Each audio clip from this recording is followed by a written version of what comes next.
Hi, MJ. How you doing? Good.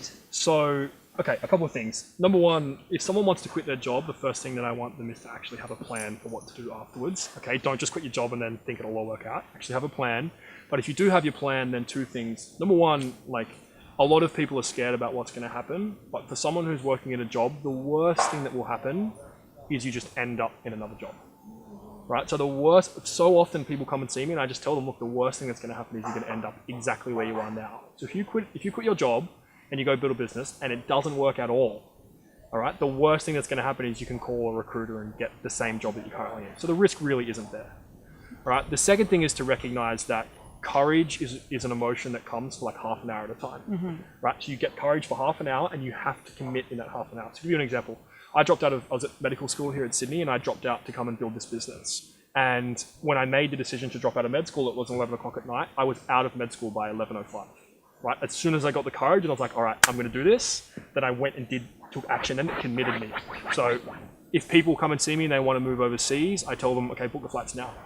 Right? You can book a fully refundable flight, you can do whatever it is that you need to do, but when you have the courage, you have to do something in that moment, because as soon as the courage goes away, your brain will start coming back in and telling you should do something else. Okay, so learning to first of all, identify when you're feeling that courage and that trust that you need to act, that this energy is there. You need to commit. You need to commit. Right, the second I dropped out of med school, my brain was like, all right, well, we're doing this, it's done, I can't back out now. So it's about backing yourself. Well, it's about backing yourself when you have the courage, right? Yes. A lot of people think that, a lot of people look at what I've done and dropped out of med school and building a business and they think I just have courage all the time. Yes. No, I had courage for one half an hour period, and so I committed in that half an hour that made me do this action. And then following through with that commitment. Yes. So for many people, it's sending an email to a boss, it's going and talking to a supervisor, it can be signing on and dropping out of university or dropping out of school, whatever it is, but when you have that courage, when you have that window, you need to do something to walk through it. Okay, awesome. Thanks, MJ. Thank you so much. There you go, guys. We have our Rebel life hack number 1, how to find the courage to quit your job. Perfect.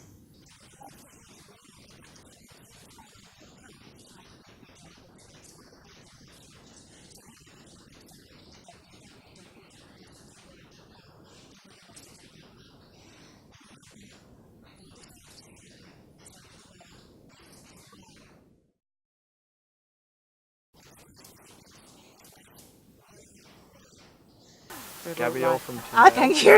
Unleashing the Rebel. Unleashing is the word.